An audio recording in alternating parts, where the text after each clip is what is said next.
We work so hard for the things that we have. I call it legacy protection, like protect your legacy planning. What is the perfect bite? That mix of flavors, textures, colors, and aromas that come together in one amazing amuse-bouche. Big ideas expressed in small bites. That's our podcast, a variety of inspiring topics to make your financial goals and dreams a reality. Brought to you by Clark County Credit Union for your weekly serving of food reviews, financial education, and life hacks that your future self will appreciate. It's the perfect bite of interesting information to start your week. Welcome to episode 60 of The Perfect Bite. I'm Crystal Price. And I'm Shannon Hiller. Let's dig in. We love trying new dishes here at The Perfect Bite, and today we are sharing a visit to Las Vegas Brewery. Next, we're excited to welcome special guest Erika Nicole Howard, who will teach us how to be prepared for our loved ones' final arrangements. And finally, we'll discuss the longest-running study on happiness and what we can learn from the findings.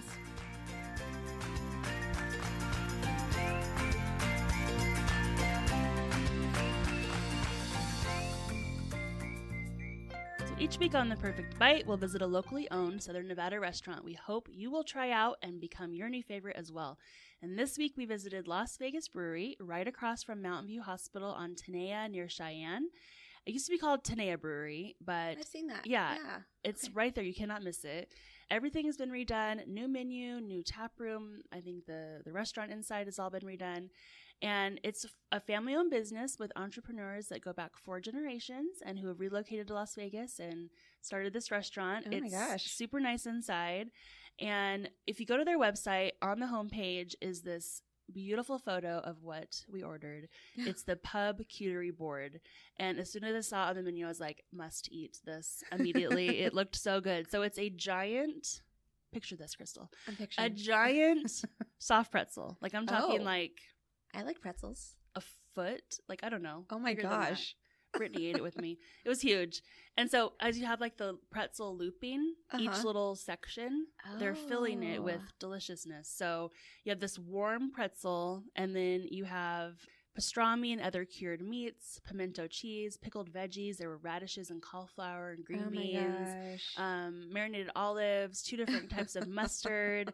It was just covered. If you look at the picture, you'll totally see it's like just all these different It sounds amazing. meats. So you like pull off a chunk of the pretzel, add some mustard, pick up some of the different meats, and make your own little sandwich right there. It was really good, and it easily could have fed 4 people. So there were 2 of us. We had leftovers to take home.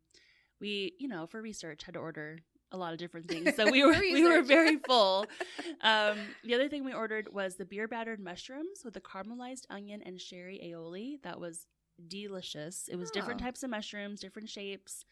Not everyone loves mushrooms, but I knew that our party did, so we ordered them. And I've never heard of beer-battered mushrooms. Okay, that's different. So good. And I think I mentioned this before, take those bad boys home in the air fryer. They were even good the next day.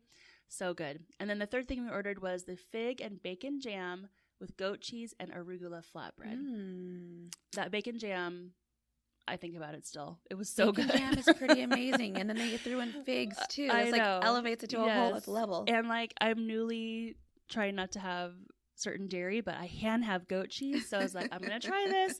How was it? It was great. And I felt good. I felt I'm going to order it again. So the server was a delight. She was so nice, very attentive. We definitely will go back. And when we do go back, she recommended the braised beef dip. Has smoked Gouda on a hoagie roll, horseradish sauce, I know, right? And pickled red onions. And she just was great. There's also a bunch of different specials and happy hour treats to get from 3 to 6 p.m. on weekdays. And then every single day of the week has a special. So right, I will come back with you. Yes, this sounds amazing. Get the menu, check it out, come back for the day that you want to try out whatever their special is. So definitely bring your friends. Looks like a really fun, sports on the TVs and just a good atmosphere. So if you have a place that you'd like for us to try, send us a message at theperfectbite@ccculv.com. We're always open to new ideas.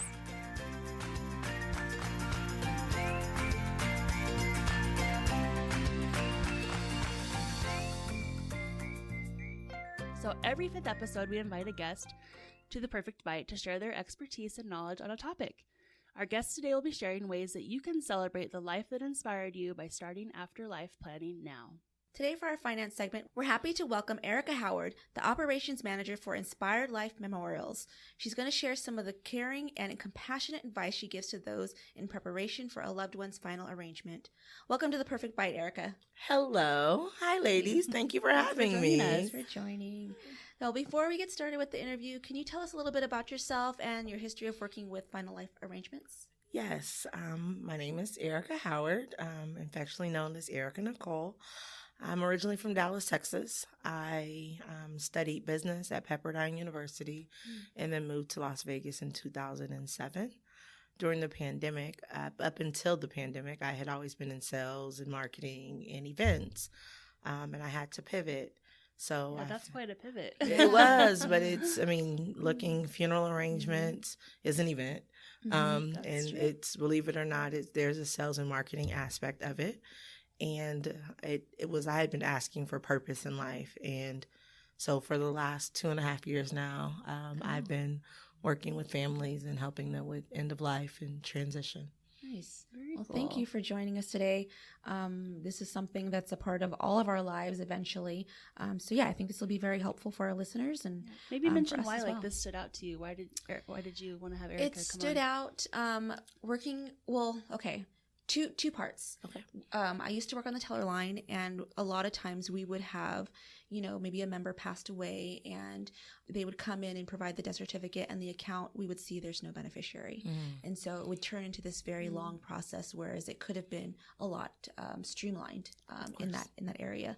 And then secondly, just even seeing just family members. My husband's brother in particular, he passed, and it was unexpected. He was a young man, but there were none of these things that were done for him. There were no end of life preparations, and it was a little bit heartbreaking just kind of seeing the process of it. So I was like, okay, if we can just share some education, hopefully we can avoid some of that stress. Absolutely. I think that it's we plan for everything. We plan for our, as early as prom. We plan to get our kids ready for elementary school, and then we plan for prom and we plan for weddings.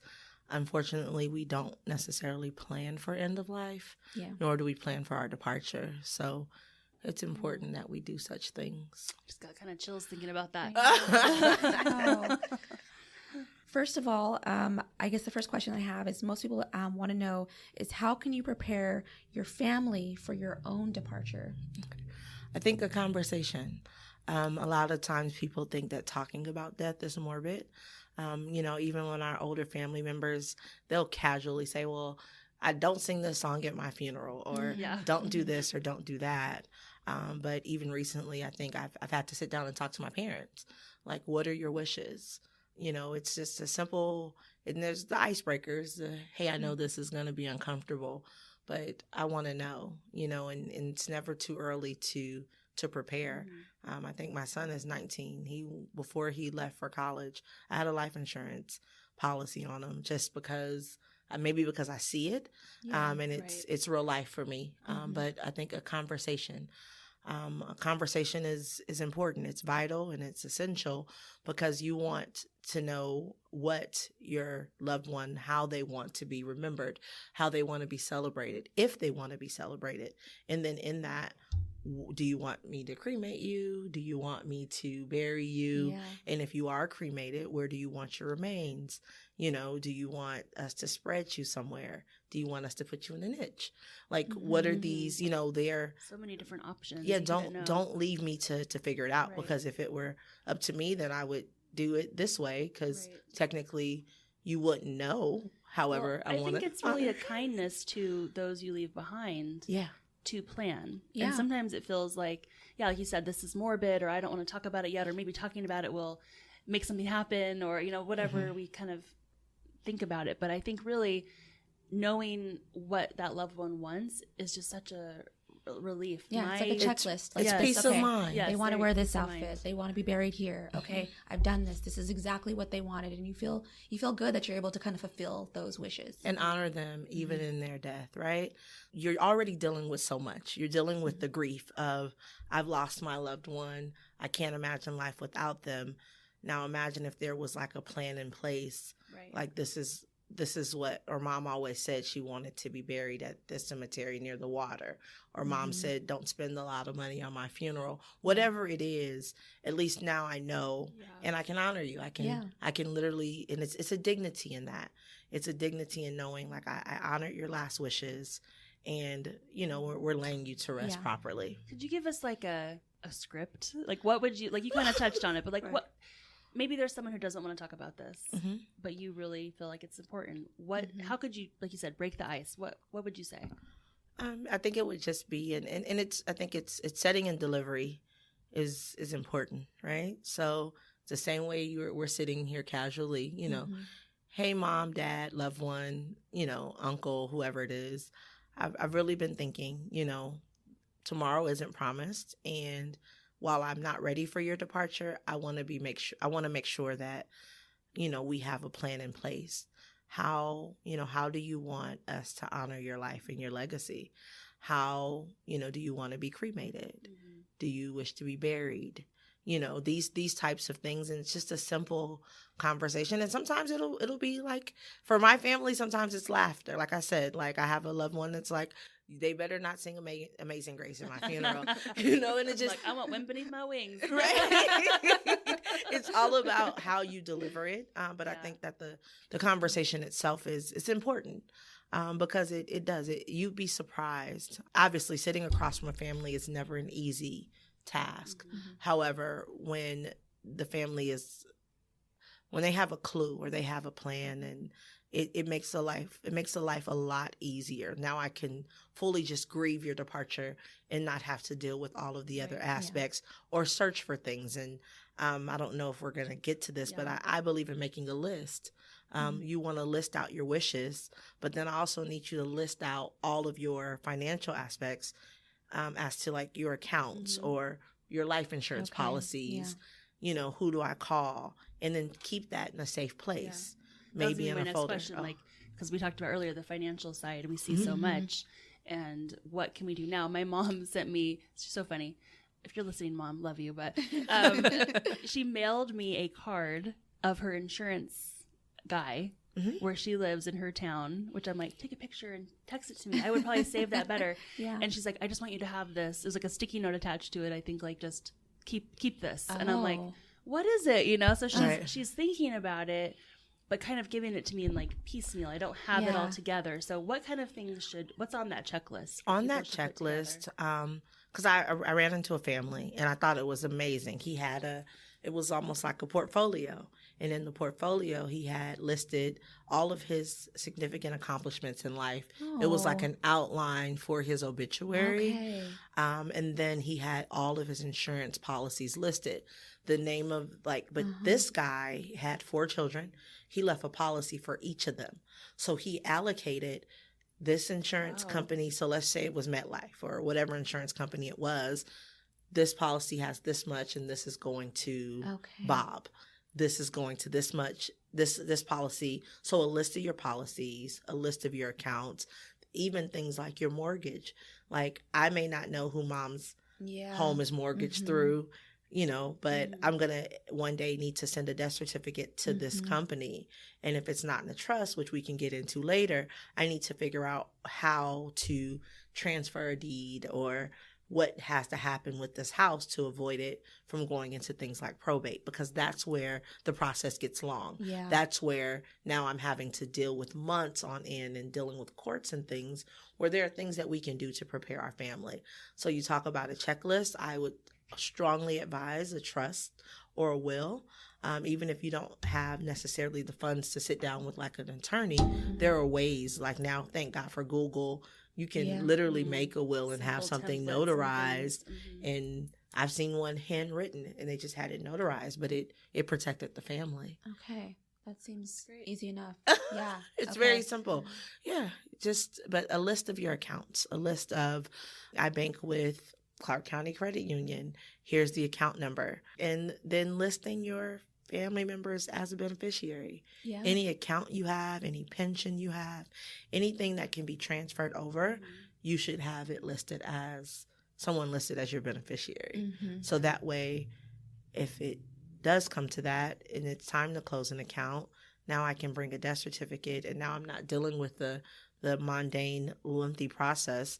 Everything can just be transferred to whoever the beneficiary is It seems listed. like just a few hours of preparation, truly, like putting the name on the list for the beneficiary, like would really just save so much in the long run. And why aren't people doing it? Like, just do it. Spend that time. Go, go into the branch, update your beneficiaries. And I guess that's the thing too, is like even updating it, because maybe who you put as your beneficiary 10 years ago, maybe things have changed, and maybe you want to update that too. Maybe you have a child now and you want to go to them. I don't know. Absolutely. So, or you recently married or recently divorced.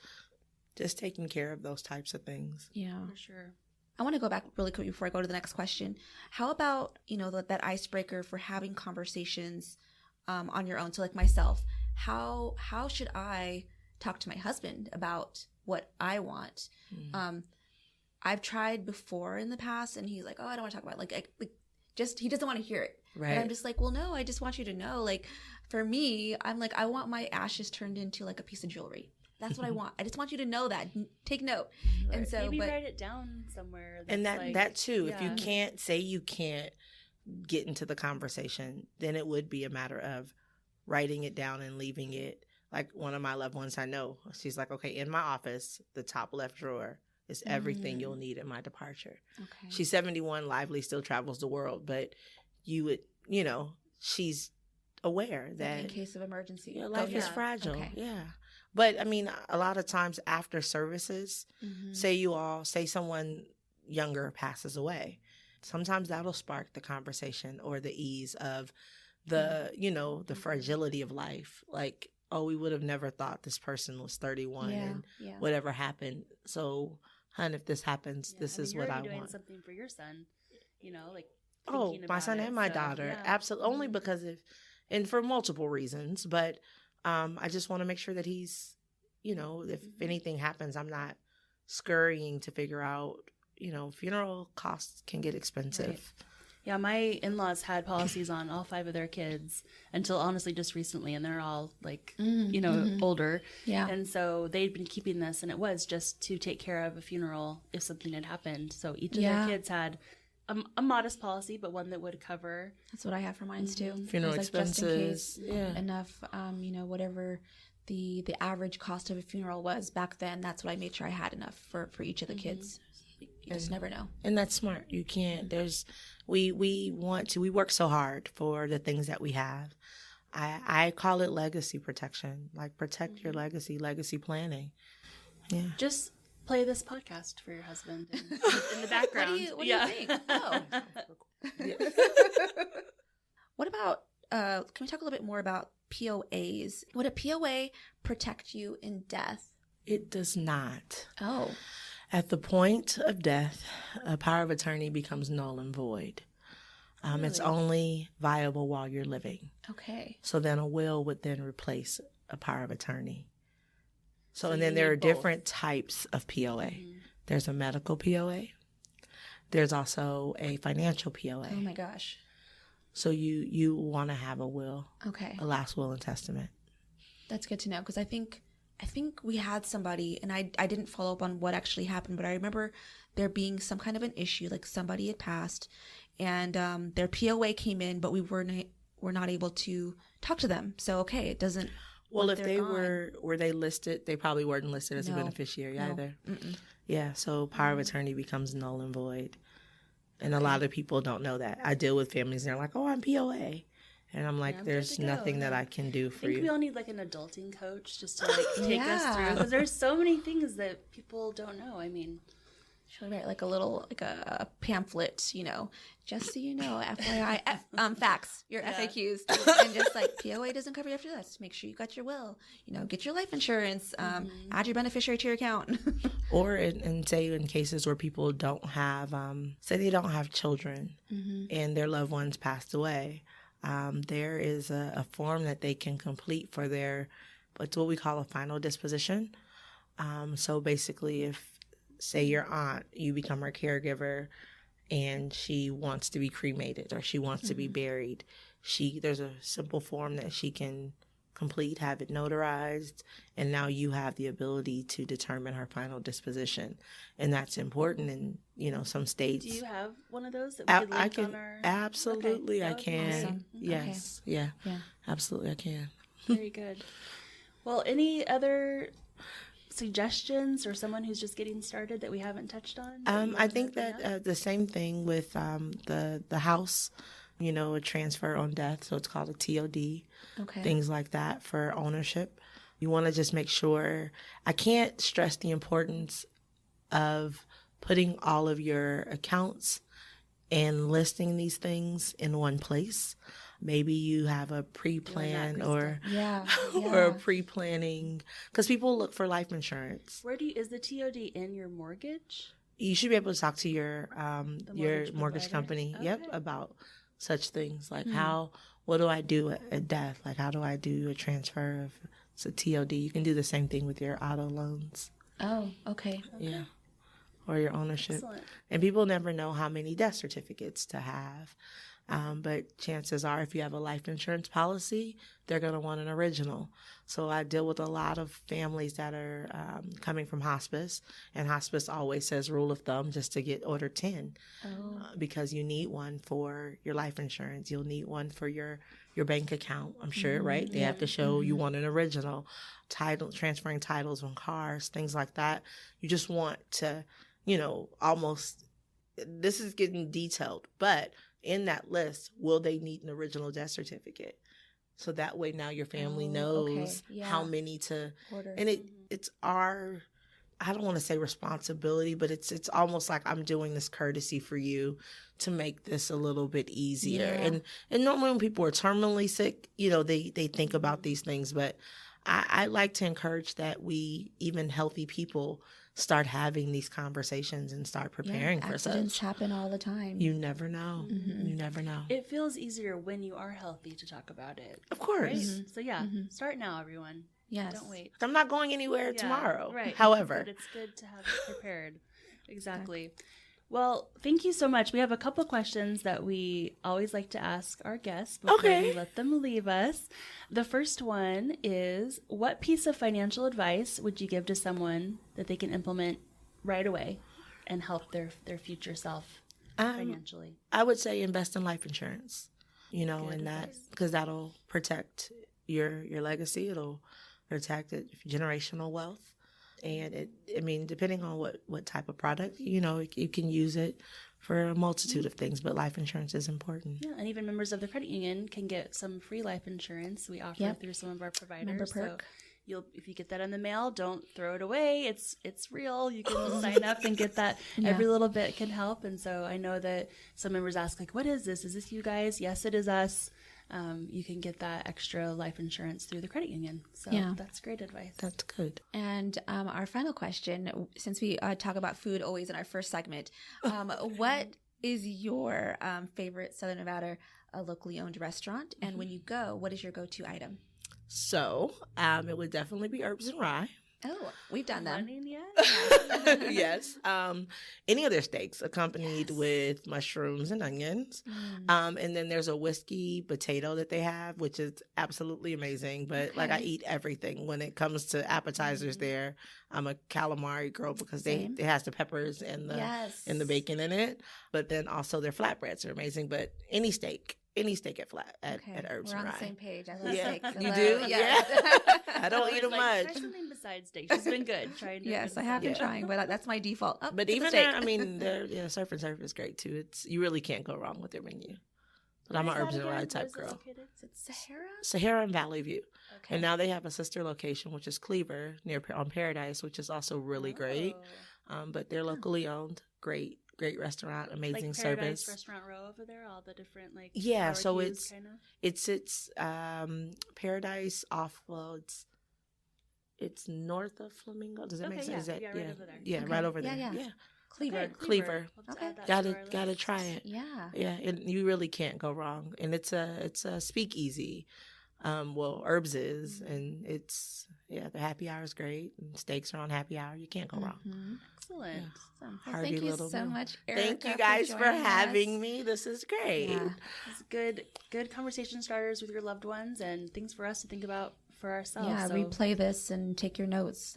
Very beneficial. yeah. Thank you, again. guys. Yeah. It's never too early to have the conversation. Okay, Erika, before we let you go, how do we find out more information about you and your company? Okay, so I currently serve at Inspired Life Memorials. We're located in the Summerlin office, but we do have 3 locations here in Southern Nevada. So whether it's pre-planning or at need, you can find out all that you need to know at www.inspiredlifememorials.com or by phone 1-800-723-1465. Thank you. We'll Thank link you. in our show notes as well. Thank you. Clark County Credit Union members have received more than $73 million in bonus dividends since 2001 just for using the credit union services they need every day. Since CCCU is owned by our account holders, they earn the dividend, not shareholders. This year, we returned a $2.6 million bonus dividend to members with auto loans, credit cards, and checking accounts. Open an account today and start earning your own bonus dividend. Funds privately insured by American Share Insurance. So next up is our Future Self segment inspired by the Happiness Project. What makes a happy life? Psychiatrist Robert Waldinger explains the findings of one of the longest human behavior studies in the Harvard Study of Adult Development, a study that lasted for 75 years and involved 724 men to track their lives. One thing better is if it would have been some women in there, right? Yeah. So just this, men. I don't know why it was just men, but we'll still glean what we can and take away for these tips that make people happy. Okay. So number 1, good relationships keep us happier and healthier, and social connections are really good for us. And I feel like that's so true. Oh, yeah, for sure. Our work relationships, our friendships outside of work, family relationships, yes, important. And the study found that those with more social connections, family, friends, community, they're actually physically healthier and live longer. I believe it. And I remember reading about even just casual social connections, like the person that you see at the dog park or the person that orders the same as you every day at Starbucks or whatever. Yeah. That you kind of have just a little like, hi, friend, we're in the same community. Those even help build happiness. And so say hi to people. Meet your neighbors. I've been going on walks lately and I'll see different neighbors. I saw somebody this morning. He was pulling weeds from his yard and I told him good morning. Went over to like the little park area, saw somebody, had their dog out there, said good morning, and just those little things, it did make me happy. Like, oh, this is, it's the morning time. We're all out here doing our little I'm thing. part of a community. And, they waved back to me. Yeah. It's really nice and it just makes me happy. For sure. I mean, on the flip side, the study found loneliness is toxic. People who are less connected find they are less happy, their health declines earlier in life, and even brain functions decline sooner, and they live shorter lives. So, that's you know really what? sad. I think the pandemic sort of made us forget how to be good neighbors and get out there and say hi to people. So wake up, everybody. Make a new friend. Go make a goal. Meet somebody new. All right. The second thing the study found was the quality of your close relationships matter. I think I tell my kids this. You don't need a lot of friends. You just need like a few really good friends. Get that good friend. Yeah. So it's not the number or even if you're in a committed relationship, but the quality of those relationships with people around you. And the people who were the most satisfied in their relationships at age 50 were the healthiest at age 80. Okay. So as I get older, something to work up that to. is something I'm concerned about, right? Living longer. In the study, the most happily partnered men and women reported in their 80s that on the days they felt pain, their mood stayed just as happy. Oh, okay. Yeah. And the people that were most unhappy reported more physical pain that was magnified by that emotional pain. So connected there is our happiness to physical sensations. I found that so I can interesting. relate to that too, because like for a while I feel like I had some toxic friends, and even though I didn't like talk to them every day, I had them like on my social media, and I would see like, oh, this downer post and oh, this downer post, and I just had to like free myself. Like, I'm so sorry, like we were friends at one time, but I just can't see this. So like I unfriended them because I was like, it's better for my mental health to not see this. I just want to see the happy stuff. I mean, yeah, if you're going through something, I get it, but there's a way and there's a place to do things like that. Well, what is that phrase? It's like friends are either in your life for a lifetime, a season, or a reason. Yes. And so you need to look at that and be like, I'm going to do some editing of this this list here. If you've already had the reason and you've learned from it, then maybe that season is over. All right. The third finding, good relationships protect our brain. People who have others in life who are there for them when they need them the most, their memories stayed sharper longer. on the flip side, people who didn't feel like they had someone they could count on, they had early memory decline. Oh. So just think about that, like security or insecurity feeling of not having someone that you could count on or turn to. You know, that would be a huge difference in your happiness. Good and close relationships are just good for our health and well-being. So how do we get that? How do we get there? Replace screen time with people time. I love that. I think it's so easy sometimes to default to even just that doom scrolling, mindless scrolling. Get off your phone. Spend time with people. Do something new together. Long walks or a date night. Just make a connection. I was just talking to my son about this the other night. He was upset that he didn't get as much time to play on his gaming device. And we were having family time. And I said, you need to come down and be with the family. Yeah. And, you know, he's just going through stuff. And that's something that makes him happy is playing video games. I can't relate. I'm trying to. And I basically said, at the end of your life, what are you going to regret more? Like, truly. Exactly.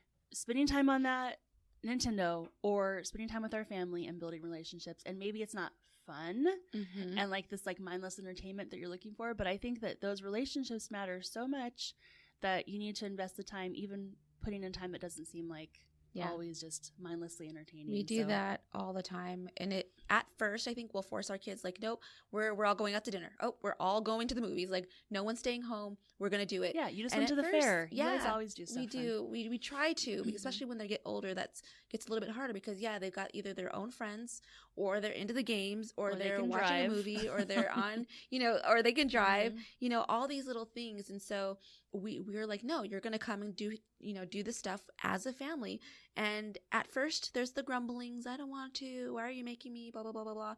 But once we actually get there, once we actually get into the action of it, everyone's having a great time. With the fair, one of our boys asked to stay home. And I'm like, no, you're not staying home. What are you talking about?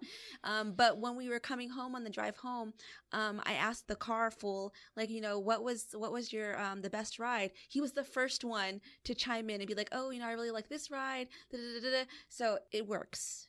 Sometimes you got to put a little pressure on though. I know, just if you can get through the complaining stage, usually they're fun. And also, like, weren't there like deep fried Twinkies there? I mean, why didn't he want to go? It's fun, the fair. Yes, exactly. So check out the link in our show notes. You can see more about this study, the longest study on happiness, and what can help you have a happier life.